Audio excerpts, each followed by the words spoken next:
Hi, everyone. This is Joe Massaro with Joe Massaro Ministries and Yahweh Sisterhood Book Club. And I am very excited today because this is a young lady and that I have been following for quite a while, Sheri Fink, and we're so happy to have you with us. Yay, I'm happy to be here. There is so much to know about this woman. I have to tell you, the more I learn about her, I'm like, oh my gosh, I needed you some years ago in my life. So you are an inspirational speaker and a #1 best-selling author and a mermaid, which I love, who believes in magic and the president of Whimsical World, which I'm sure I'll talk a little bit about it, but you can certainly share more. It's an empowering brand created by Sheri Fink and her husband, Derek Taylor Kent, who I have to tell you, my husband and I adore him. Aw, We just me love him. too. And Whimsical World's mission is to inspire, delight, and educate children of all ages while planting seeds of self-esteem and high achievement. And you do that so very well. Thank Your you. newest book, InstaGrateful, let me put it back here, Finding Your Bliss in a Social Media World, there you go, is an innovative self-help book on how to maximize passion, peace, power, prosperity, and panache, which I like that word, in your life in today's hyper busy, highly distracted social media world. And I got to say that that is so incredibly true. Now, you are someone who, like I said, I've been following you for a while now. Do you have 13 books out? How many books do you have out right now? 13 with the Oh my 14th gosh. coming in September. Wow. And you traveled the world inspiring children, and I think, families as well. You create some of the greatest things that I have found for children, and The Little Rose was the very first book that I saw of yours. Thank you. And was Amazon's best-selling book for over 60 weeks. Yeah. And it's absolutely amazing and became the #1 top-rated children's ebook on Amazon. And I didn't know this, it was adapted as a play. Yes, yes. I got to take my mom to the premiere in Nashville. It was awesome. Oh my gosh. Now that sounds like a great road trip. So why don't you just tell us a little bit about yourself? I know I kind of just read that little script about you that I have, but I'd love to hear a little bit more, and I'm sure our readers would as well, more about who Sheri Fink really is. Sure. Well, I grew up in a small town in Virginia, and I wanted to be a writer, a teacher, a mother, a princess, and a mermaid. And I think I have the career that is perfect for all of those goals. I get to be a little bit of all of those things any given day. And I started out like climbing the corporate ladder. I think, like most people who grow up with humble beginnings, you think, well, I want the job, the title, the money, the prestige. I want to make a difference. So that means I need to be somebody in the corporate world. Yeah. And I climbed that ladder. And when I got to what I felt was the top of it, I kind of looked around and was like, wow, this isn't really what I wanted. Like maybe the next job, the next promotion, the next company is going to be fulfilling for me. But I Mm, had this like almost like this ache inside of me to make a bigger difference. Like I was doing well in the corporate world, but I just didn't love it. And I'm the kind of person like I want to feel on fire and alive with everything I do in my day. And during that time when I was going through that soul searching, I had a gift of adversity that at the time was heartbreaking. But I've since come to appreciate that without this gift, there's no way I would have pushed out of that comfortable nest that I had spent so many yes. years building. And the gift of adversity was that I was being bullied. I was being bullied by another woman in my office. I Mhm. didn't know what to do. I tried everything, nothing worked. And I just was driving to work one day and I was at this point of total surrender. I just said, and I don't even know who I was talking to in the car. I had never like been a very prayer oriented person or a meditator, or I had never considered myself to be very spiritual because I had just kind of been in the corporate and the academic world. And, I just didn't consider myself to be an artist. And I just was crying and I said, help me. I will do anything. And in that moment, this little seed of an idea about a rose that grows up in a weed bed, and because she's different, thinks that she's a weed, blossomed inside of me. And I wrote it in the car on the way to work during the stoplights. And that little story completely changed the trajectory of my life. And I didn't know it right away. I put it away for a while. Like I was very embarrassed about it. Like I was just very protective of myself. And especially after having been bullied, I kind of tried to play a little bit small, don't catch too much attention, but that's not what we're here for. Yeah. And I think the thing that has really propelled me in my author career is that I just really deeply want to help people. Children, adults, I want to help everyone because I feel like if I had had um, the self confidence, the seeds, if the seeds had been planted in me and nurtured well enough Yeah. when I was a kid, that when I became an adult and someone had a bad opinion of me and was being terrible to me, I don't think I would have taken it as harshly. It's still obviously a difficult situation, but Yeah.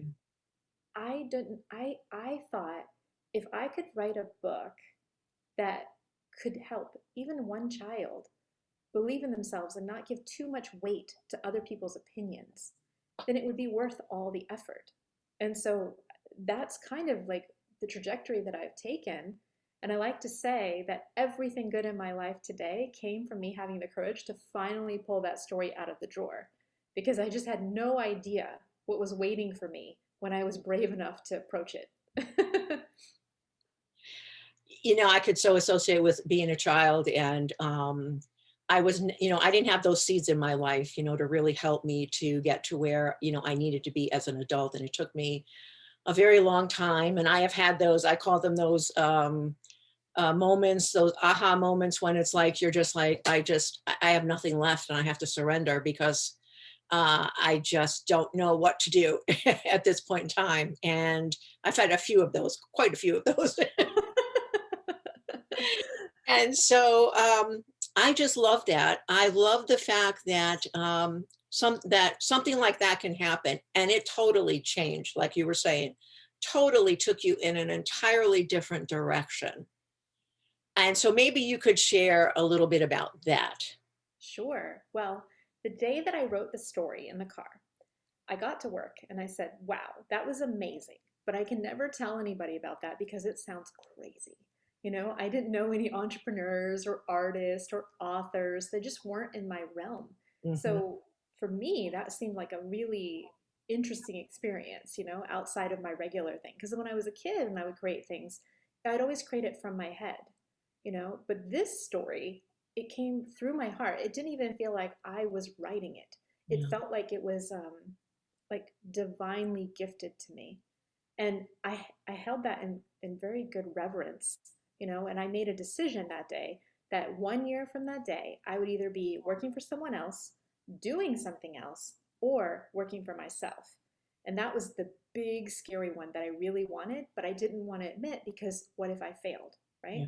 I'd spent all this time kind of building this identity in the corporate world. And who was I if I wasn't that person who was basically, a corporate robot? Like I belong to the company, like go clean this up. Okay, I'll do it. Like that's not who I am. It's just what I did.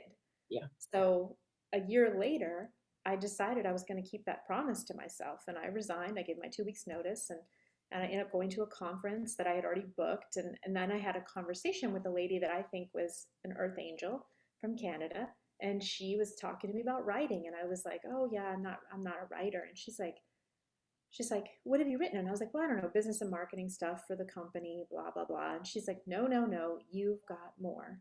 Yeah. And that's when I was like, I do have this little story in a drawer. And she said, tell me. So I told it to her as best as I could remember it. And she said, I just got goosebumps. You have to do something with that because my grandchildren need the message. And that's Mm. when I was like, maybe it's a children's book. And I remembered as a kid, one of my dreams was to be a writer. I thought, what if I could publish a children's book? Like, how crazy would that be? Now, keep in mind, this was 10 to 11 years ago. So it wasn't as prevalent then as it is now. There weren't Yeah. as many tools and services available. So it was like kind of bonkers that I was undertaking this journey when I didn't even know anybody who had done it before, you know? So I decided when I got back from that conference that I was going to do it. I was on fire. I said, I have to go fast because if I don't, I'm going to chicken out and I'm not going to do it. So I made lots of mistakes. But 6 months after I returned from that conference, I had a book and it was called The Little Rose. And then 2 weeks after the release, it became a #1 bestseller on Amazon. And as you mentioned, it stayed at #1 for over 60 weeks. It changed everything, Yeah. like suddenly I Bigger have the Bird. chills right now. I want you to Oh, know as you thank you. spoke those words, it's like 60 weeks, number one. That is Yes. like absolutely amazing. Thank you. Yeah, it just shows me like it proved to me that when you step forward in faith and Mm. you really have a pure positive intention and you've basically made the decision that nothing's going to stop you because the purpose of what you're doing is so important and so powerful that you're just going to overcome whatever fear hurdles will show up every day. And they do, they show up every day. Oh, They yes, get they do. taller and bigger as you get stronger. Yes. I can attest to that. Okay. Yeah. So then once that book came out, I thought, oh, great. I have a #1 bestseller. My mom is proud of me. Check the box, move on, right? But then I had another idea and I couldn't stop thinking about it. And before I knew it, I had written The Little Gnome. And then a year after The Little Rose, I had debuted that book. And then I had another idea and another idea. And then I wanted to write something in a different genre. So I wrote a romance novel. And then I wanted an inspirational journal. So I wrote that. And I thought, there's a string that connects all of these books. And it's really kind of the backbone of everything that I do. And it's a message of self-love. Because when you take care of yourself and you nurture yourself, you're making yourself a vessel to give good things into the world. And I think it makes you like a very powerful magnet to positive things. Now, it doesn't mean that bad things won't happen to you, because of course we Right. do know that bad things happen to good people, and there's nothing that you did wrong to have that happen to you. But I do find that you weather those things better when you have a minimum level of self-care that's consistent throughout your day and your life. So that's really what inspired me to write InstaGrateful. Was people were asking me like, how do you accomplish so much and have more fun than everyone else I know? Like, how are you doing this? And I was like, well, let me think about it. Let me think, how am I doing this? And I thought about the lotus. Like, that's the symbol of the book. I'll show you the. Yeah, it's absolutely beautiful. Yeah. Thank you. I love the lotus. And Derek gave me this beautiful necklace with the Oh, lotus on yeah, it as look at that. well for the debut. Um, the thing about the lotus that I love is that if you ever see it, it grows in the muddiest waters. But when it comes up through the mud, it is pristine. It is beautiful. Like whatever color it is just shines in the sun. And there's a lot of symbolism in the lotus, right? Because without the muddy waters, you wouldn't have the beautiful bloom. And I kind of thought about that related to social media. I'm like, social media gets a bad rap and it doesn't fully deserve it. It does a little bit though, because it can be a very muddy place. Like if Yes. you've been there for any period of time, you can get into some bad neighborhoods easily, right? Like, but I thought about it and I was like, I think a piece that sometimes is missing in the media and the portrayals of social media is that there's a level of personal responsibility. Mhm. Like if there's a place that's like going to make you really upset, don't go there, right? That doesn't mean you have to throw away the whole thing, but Right. just to really think about like what environments support me and the direction I want to grow in, and how can I support other people. And from that perspective, social media has been magical in my life. I mean, because of it, people know about me in countries that I haven't even visited yet. Yes. I've gotten fan letters from places that I didn't even know my books were there. So it has a lot of good aspects, and I kind of wanted to kind of separate the muddiness from the beautiful lotus, because I think the focus should really be on you, you as the person who is the champion of your own destiny, and you get to be that person. So I kind of broke it into 5 different petals on the lotus, and it's passion, which is of course feeling that excitement, that fun, like aliveness about what you're doing in your life. Power, which is standing in your power and feeling like I can affect change, I can make a difference, you know. Peace, which is feeling like things are in alignment, or feeling that your environments are supporting you. Like instead of feeling like, oh, I got to do that, I got to do that, I got to do that. Like, you know, it's cultivating a sense of I have everything that I need. I am everything that I need, you know. Prosperity, because as you're granted greater abundance, we want to expand our generosity to do better things in the world. And then my favorite word, panache. Like, Gosh, yes. why not do things with style, right? If we're gonna do them, let's do them with a flair and Well, you do figure out. that extremely well, by the way. Thank you. So people need to go to your website, first of all, before I forget to mention it, www.sherifink.com. You're going to see some great pictures. And I love when you have the wigs on and the mermaid pictures and all of those things. So yes, you do that extremely well.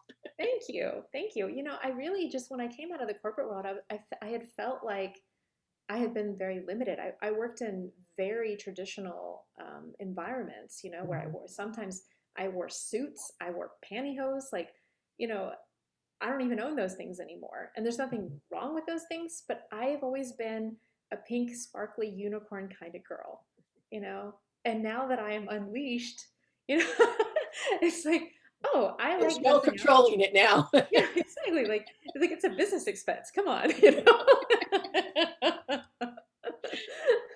So it's really, for me, it's about finding a way to make your life more fun and more meaningful. I like to say magical, meaningful, and memorable. How can you make this day all three of those things? How can you make this vacation for your family these three things? How can you make whatever it is that you're doing feel like that to you? Because when you have a juicy, good life, you just wake up differently in the morning, right? You feel grateful, you feel Yes. connected, you feel like everything's possible, and you affect other people with that energy. You know, they are transformed just being in your presence, and it's just a nice little side benefit.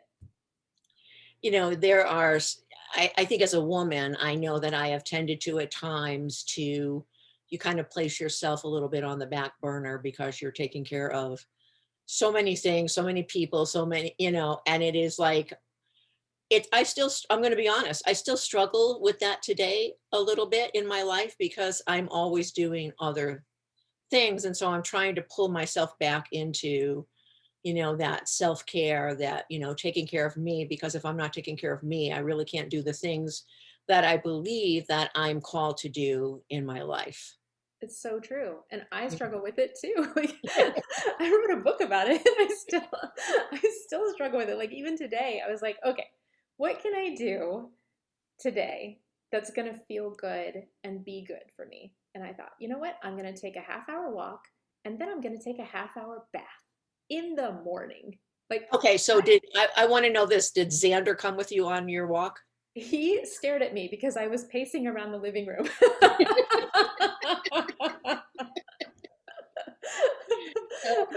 Now tell them who Xander is. Oh, Xander is my adorable Italian Greyhound dog.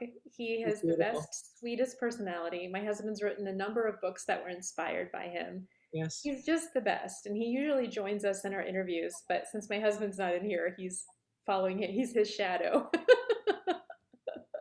You know, one of the things you talk about, which was another thing because of how I grew up, which is was difficult for me for so many years to say this word, and it was no. Yes, Huge thing I think that we find that we need to do more of. absolutely agree with you. And I'd say 50% of what went into this book was me learning to have boundaries. And I made every mistake leading down that journey, you know. And it's just, I think, particularly as women, I think we're socialized to not make anybody feel uncomfortable, you know, to go along with things and be nice and polite, and that's Mhm. okay.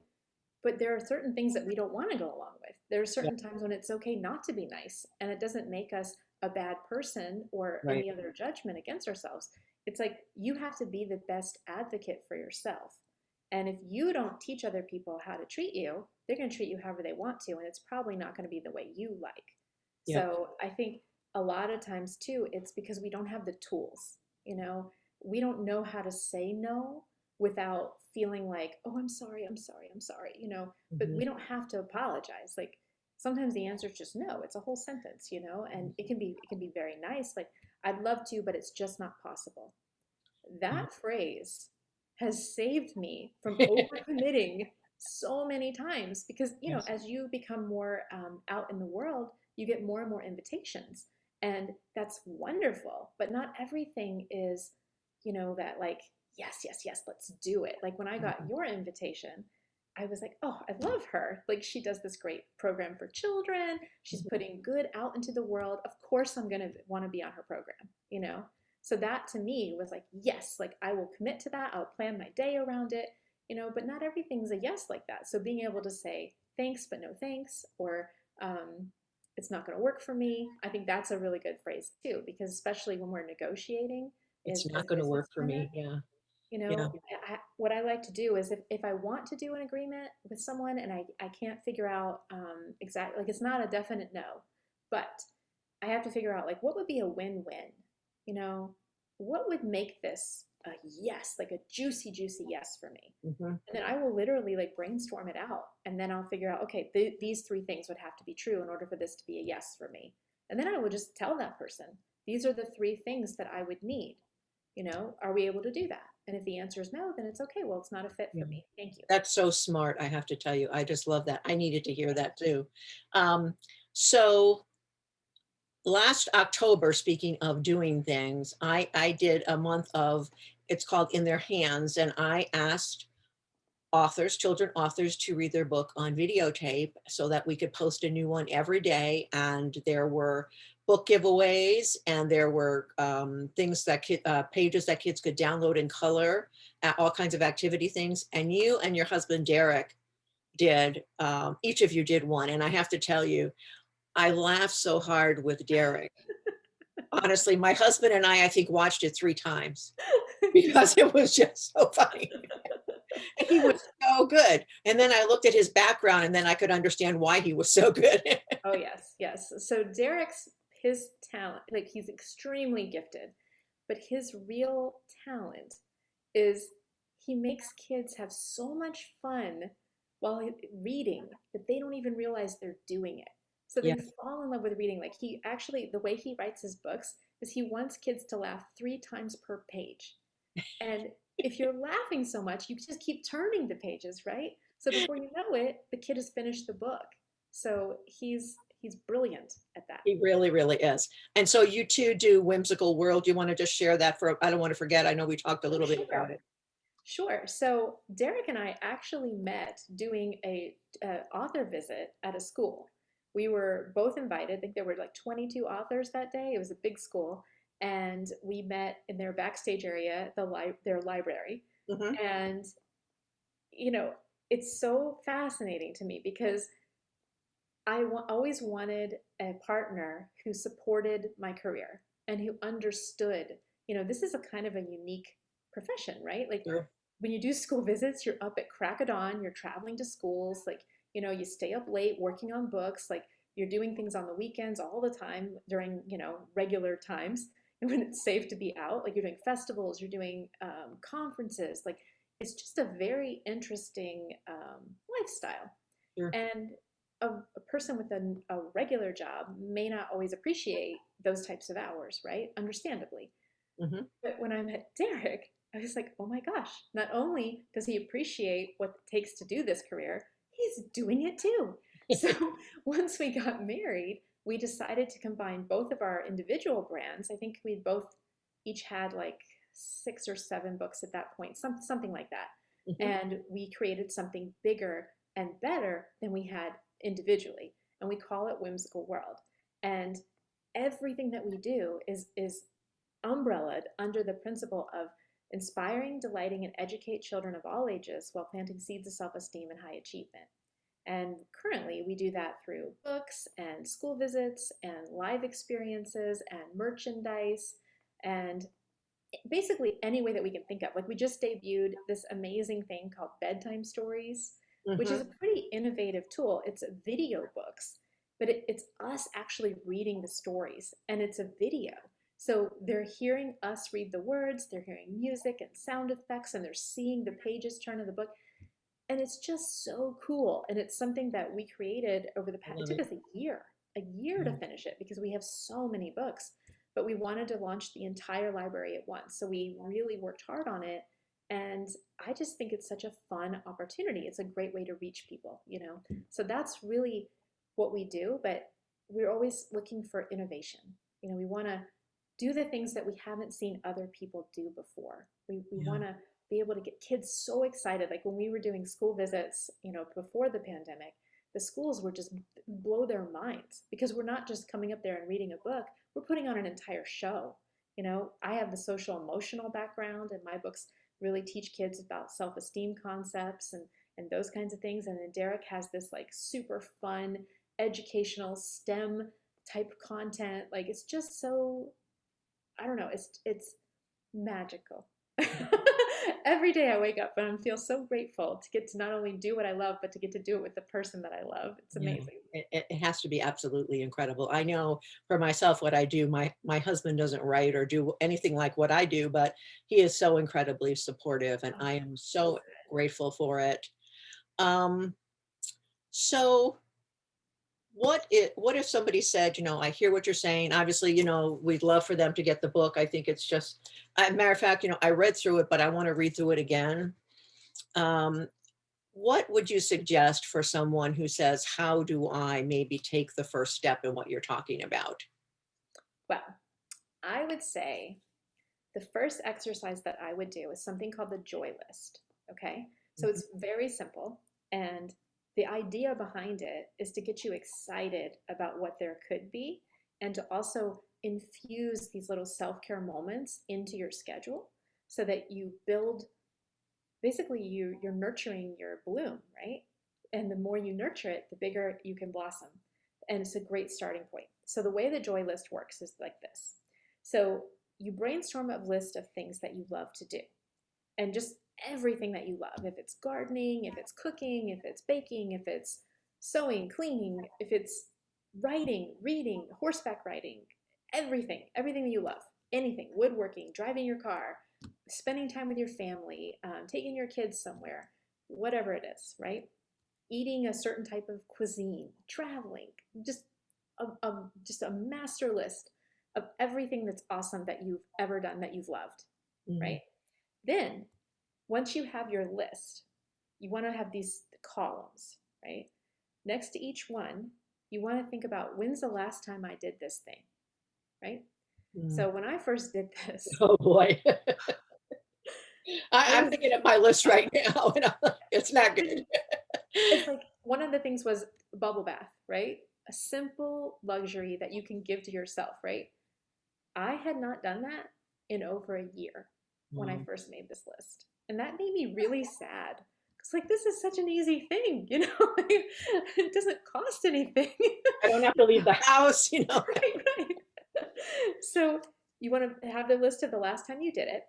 Then you want, next to that, you want to determine when you can do it again. So if it's like take a summer vacation, obviously maybe that's a few months to a year out, right? Or if it's something like go to the nature preserve, maybe you could go this summer. Maybe, if it's talk with your mom on the phone, maybe you could do that today, right? And then once you've had like when you can do them again, you want to think about when you can schedule it. Just pick one activity per week. And for me, like I literally, my first goal was one bubble bath a week. And I had to hold myself accountable for it. Like it was Mhm. hard because I had gotten so into the mode of, like you said, taking care of everything and everyone else that I wasn't doing one little basic self-care thing that even just 15 minutes would like lift me up, you know? Yes. So I think a joy list can get you excited about what there is there and also reconnect with what you love. It kind of it almost like realigns you. It's like a chiropractic realignment. You know? Oh yeah, that's who I am. I love mermaids, of course. Oh my gosh. That is some really good information. I have to tell you that I need to begin and make those lists and really begin to, I can think of about 5 things right now that I know that I haven't done in quite a while. Wow, And that's I need to wonderful. definitely, find a way to get those in there. Um, one of the things you talked about was, abundance and generosity, and I have to tell you that I I believe in, that you're talking about with the little rose, how that idea was given to you. Well, Mhm. I believe there's so many ideas that we get and we don't follow through, or, and not everything may, happen, but I believe that we can do so much in this world. My heart is to build small libraries in Africa and Wow. to have books, sent, and to send books to Haiti, and to just do things like that. And I have to tell you, I was so encouraged when reading this, and I was listening to, do you know who Tyler Perry is? Yes, of course. Okay, everybody should know Tyler Perry. Um, he said something that when he was growing up, and even when he became, an adult, that he was searching to do certain things, and his mother, and he might have been discouraged, and his mother would say to him, find a way, find a way. She wasn't going to say, oh well, maybe tomorrow, or maybe it may never happen, but to find a way. And I believe that there are so many ways that we can find, whether it's working together on some things, or following the dream that you've been given. Like, look at what happened with the little rose. I mean, it's just, so amazing, absolutely amazing. And I love the fact that you shared about your writing story, your history there at the beginning, because people that are going to be watching this, some of them are people that are writing and may not have looked to publish, Mhm. or people that have, published some stuff, but are really, you know, feeling not very secure about what they're doing. And I know all of those feelings. And so, I'm encouraged. I want you to know I'm encouraged by listening to you today. Oh, that makes me so happy. And I believe there's a lot of other people that will be as well. So let me just ask you a couple of questions. What are you currently reading right now? Anything exciting? Anything? I have been obsessed with audiobooks. Yes. Ever since the pandemic began and I haven't been able to go pick up books at the library like I had previously done, Yeah. I've really, really, really gotten into audiobooks. And I was just kind of diversifying what I was listening to because there was just so many things available on audiobook. And I It was. found that it's a very it almost like it's not the same as reading a physical book, obviously, but it Mhm. relaxes me in a way. So while I'm working a puzzle or while I'm painting or while I'm doing other things, I will listen to it and I just feel so relaxed by it. So I Mhm. was listening to a lot of personal development stuff. I devour those things, Mhm. things by like Girl Wash Your Face and all of her subsequent books, Jen Sincero's books, Gretchen Rubin's books. I what I do is I'd find one that I liked and then I listen to all of their books like in a row. And I was also listening to these autobiographies, which I found fascinating. Yeah. It's just a lot of times you see the shiny, happy photo of someone and you think, wow, they've got it all figured out. They must have the best life ever. And then when they share details from their story, you're like, oh my Mhm. goodness, like they have really overcome a lot. Like, Yeah. you think, wow, this is hard in my day. And you're like, how would I have handled that situation? Like, but she's still standing and she's still out there and she's still smiling. So I've really been enjoying audiobooks. That's awesome. That is really good because I love them as well. I mean, I'm so old school though, I love to have a book in my hands, Oh, but yes. I also appreciate the fact that I don't have to have one in my hand. It could be doing all kinds of other things and listening. So yeah, I totally get it. Okay, so I have one more question for you. What is your favorite vacation spot? Oh my goodness. Okay. You may have many. I'm going to say two. Okay. Okay. So one is Sydney, Australia. It was the place that I dreamt of going my entire life. And I remember on my third date with Derek, he's like, if you could go anywhere in the world, where would you go? And I was like, I would go to Sydney, Australia. And he's like, why?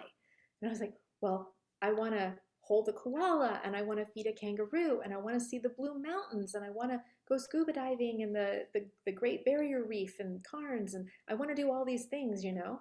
And then once we got engaged and we were talking about our honeymoon, he's like, let's go to Australia. And I was like, really? Okay. And so he literally planned the whole honeymoon, Wow. like with no reminders of what I had said on the third date. It was amazing, you know, and he added like a butterfly habitat tour and like all these cool things. You know, I got to hold three different koalas, which is so ridiculously fun. I literally cried the first time. Now, okay, so I want you to know what my kids tell me, that I cry at commercials. Okay, so anything, I'm the crier. Okay. We're artists. We're supposed to, you know, Yes, we I feel agree. things like love for koalas. So that's my top one, and then my second one would be Kauai, Hawaii. Ugh, I've been there twice, but not in the last 10 years. And it was definitely a place that we had intended to go, had the pandemic not happened when it did. So yes. I look forward to going back and experiencing it with Derek. And the reason why it's my favorite Hawaiian island, I've been to most of them, is because it's so, at least when I was last there, it was so pristine, you Yeah. know, and the people were so nice, and there were so many great foods, and there weren't a lot of chain restaurants, you know, it was like very authentic, like Yes. family owned businesses, and just, Mhm. I don't know, just beautiful things everywhere you looked was just so gorgeous, and just felt very natural and very liberating, like very zen. I don't know. Mm, I really want to go back, and I want to share that experience with Derek. that's wonderful. Well, before I forget, give him a big shout out from Dominic and myself. I And you will. guys keep up the wonderful work. Tell people again where they can find you, what type, your, I know on your website, it's got a lot of places you can connect on, but Sure. Well, you can find me at sherifink.com, at whimsicalworldbooks.com. That's our business website. And then if you're on Facebook, you can find me at Sheri Fink Fan. On Twitter, it's Sheri_Fink. And on Instagram, it's Sheri_Fink. And you'll know it's me because I have the rainbow hair and the yes. biggest smile. I was just going to say, if you find her with the rainbow hair, don't panic. You're at the right place. Yep, that's me. That's Oh my my real gosh. self. I'm incognito today. Is there anything else you want to share before we say goodbye? I just want to say that it's been such a gift to spend this time with you. And You. I'm really grateful to be a part of things that you're doing because I know you're doing a lot of good in the world and it shows. So, for everybody Oh out my there God, who, you're gonna make me cry. I so appreciate that. I really, really do. But because, and I'll say this because, sometimes you're so busy doing so many things that, you might have a conversation like, am I making a difference in the world? yes, does it even matter, right? Like, I'm Yeah. just doing all these things, and does people notice? And I want you to know that I do. And I know exactly what you're saying because my little nephew, he's 15, and he did a report. He had to pick an entrepreneur, and he picked me, and I didn't know it. And he sent me his PowerPoint, Oh, and it made me cry. He was like, my aunt, she's an author and a bestseller, and she started a business and she wanted to be a mermaid and she does it for a living. And he said all these things. But the thing that really touched my heart was he said that I was super funny. And I was like, I don't think of myself that way. That's so awesome. You know, a 15-year-old thinks I'm funny. Like, that's great. 15-year-old to say that, that's pretty cool. Yeah, yeah. So, and I told him, I wrote him a note and I said, you know, sometimes when you're going through the day-to-day business, you forget that the Mhm. things that you're doing are touching people's lives. And Yeah, I thanked him for the reminder. So, that is very cool. Very cool. So I am going to end this now. I have had to record this differently, as I said to Sheri at the beginning. So if I stop and you're not there anymore, I will connect with you after, through an email. okay, sounds good. Have a So I'm not just wonderful cutting you evening. off, girl. All right. All right. Thank you again for being with us.